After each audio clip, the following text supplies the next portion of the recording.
காசு வாங்கிட்டு ரிவ்யூ பண்றது பழசு, காசே வாங்காம உண்மையா ரிவ்யூ பண்றது புதுசு. போய் சொல்லு ராஜா இல்ல ரிவ்யூ ராஜா.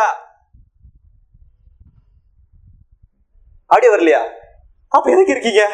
கண்ணாடி சட்டை ஃபர்ஸ்ட் கிடைச்சா இல்லையா? உங்களை முதல்ல போட்டு தரணும். எல்லாருக்கும் ஒரு பெரிய காய். நான் தான் உங்க ரிவ்யூ ராஜா.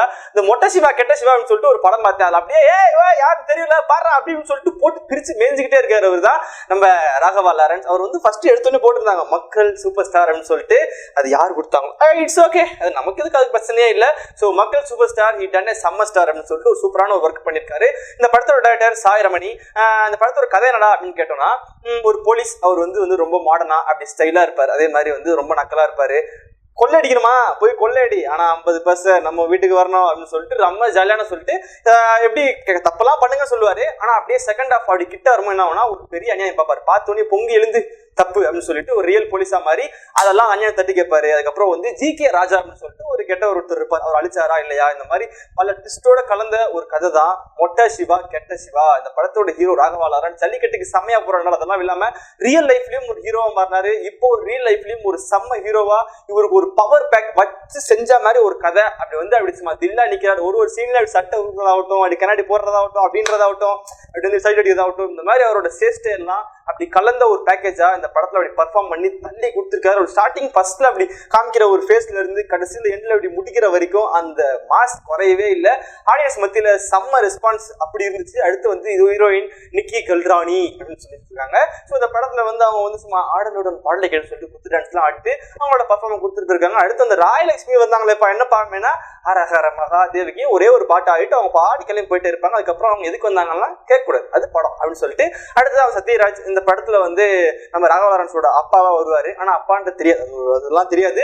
ஸோ நல்ல ஒரு ரோலா ஒரு சூப்பரான ஒரு ரோல் கொடுத்துட்டு போயிருக்காரு. ஒரு ரியல் ஆபீசர் எப்படி இருப்பார், ஒரு ரியலான ஆபீசர்னா இந்த மாதிரி போஸ்டர்ல நிக்கணும்டா அப்படின்னு சொல்லிட்டு ஒரு அவர் பேசுற விஷயங்களாகட்டும் ரொம்ப சூப்பரா இருக்கும். அடுத்து இந்த படத்துல வந்து தம்பி ராமையா இருக்காரு, கோவை சர்லா மேடம், அவங்க எப்பயுமே தெரியும் என்னங்க அப்படின்னு சொல்லிட்டு புரியாத காமெடி எல்லாம் பண்ணுவாங்க, பட் ஒர்க் அவுட் ஆகும். அதே மாதிரி இந்த படத்துல ஒர்க் அவுட் ஆயிருக்கு. ராகவா லாரன்ஸ் வந்து இந்த பேய் படங்கள்லாம் பண்ண ஆரம்பிச்ச உடனே எனக்கு வந்து கோவை சர்லா மேடம் இல்லாட்டி படம் பண்ண மாட்டேன் மாதிரி எல்லா சீலும் வந்துட்டு போயிடுறாங்க. அடுத்து சதீஸ்வரர் இந்த பக்கத்துல. அப்ப இந்த மாதிரி இந்த படத்துல வர எல்லாருமே அவங்களோட ஸ்கோரை அப்படி சூப்பரா கொடுத்துட்டு போயிருக்காங்க. அடுத்து இந்த படத்துக்கு வந்து ஒரு பக்கம் வந்து சினிமோட்டோகிராஃபி பிளஸ்ஸா இருக்கு, இன்னொரு பக்கம் டைரக்டர் பிளஸ்ஸா இருக்கு, இன்னொரு பக்கம் அப்படி தூக்கி சாப்பிடுற பிளஸ் எதுனா அம்ரீஷ். யாருப்பா அந்த அம்ரீஷ் அப்படின்னு கேட்டீங்கன்னா, அவர் ரீசெண்ட் டேஸ்ல யூடியூப்ல செம்ம ஃபேமஸா போயிட்டு இருக்காரு. ரியலா பார்க்கும்போது செம்ம கம்மியா பேசுவார். அதே மாதிரி இந்த படத்துல அவரோட பாடல்கள்லாம் ரொம்ப சூப்பரா இருக்கு. பாடலை விட பிஜிஎம் சான்ஸே இல்லை. ஒரு சீன்ல இப்படி வரும்போது அது பாட்டு ஸ்லோ மோஷன்ல பாட்டு போட்டு அப்படி தள்ளி விடுறாரு. இந்த படத்துல வந்து எல்லா பாட்டுமே செம்மையா இருந்துச்சு. முக்கியமா ஆடலுடன் பாட்டு கட்டணாகட்டும், அப்ப ஹரஹர மகாதேவி ஆகட்டும், மொட்டை சிவா கெட்ட சிவா பாட்டாகட்டும், இந்த மாதிரி படத்துக்கு வந்து ஒரு பெரிய ப்ளஸ்ஸா கொடுத்துருக்காங்க. இவ்வளவு நம்ம சொல்லும் போது தெரியும் இந்த படத்துல வந்து மைனஸ் இருக்காது, அதெல்லாம் இல்லை. மைனஸ்ன்றதுக்கு எல்லா படத்துக்கும் கண்டிப்பா இருக்கும். அதுல பார்த்த ஒரு முக்கியமான ஒரு காமெடி சீன் என்னன்னா, ஒரு இடத்துக்கு போவாங்க. அதுல வந்து ஒரு முஸ்லீம் டான் ஒருத்தர் இருப்பார். ஒரு டான்லாம் வச்சுட்டு இருப்பாரு.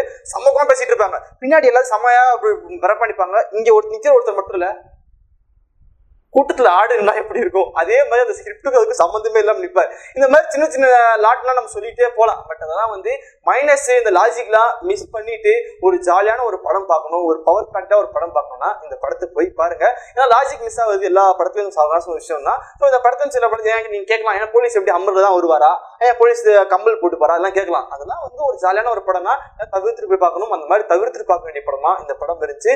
நான் பார்த்தேன், செம்மையா என்ஜாய் பண்ணேன். பார்க்குற மக்கள் ஆடியன்ஸ்லாம் செம்ம அப்படின்னு சொல்லிட்டு இருந்தாங்க. சில இடத்துல ரிலீஸ் ஆகலையா, கூட சேர்த்து ரிலீஸ் ஆகிறோம்னு சொல்லிட்டு. ஸோ ரிலீஸ் ஆன தேட்டர்ல போய் நீங்க ஃபேமிலியோட உட்காந்து பாருங்க, ஃப்ரெண்ட்ஸோட உட்காந்து பாருங்க, லவரோட உட்காந்து பாருங்க, எங்க வேணா உட்காந்து பாருங்க. சமைச்சல இந்த போட்டுருக்கோம்னு சொல்லிட்டு இப்போ என்ன பண்ணா கிளம்பிக்கிறேன். நீங்க என்ன பண்ணுவோம்னா சைட்ல வந்து லைக் இருக்கும் படிருங்க, அது கீழே கமெண்ட் இருக்கும். இந்த படத்தை பத்தி, அவரை பத்தி, எதை பத்தியானா சரி கீழே கமெண்ட் பண்ணலாம். முக்கியமா எங்க சேனல்ல சப்ஸ்கிரைப் பண்ண மறக்கூடாது. சிவா கெட்ட சிவான்னு தெரியாதா உனக்கு? இப்ப ஆடியோ வந்துருச்சு. நான் போயிட்டு வரேன், பாய்.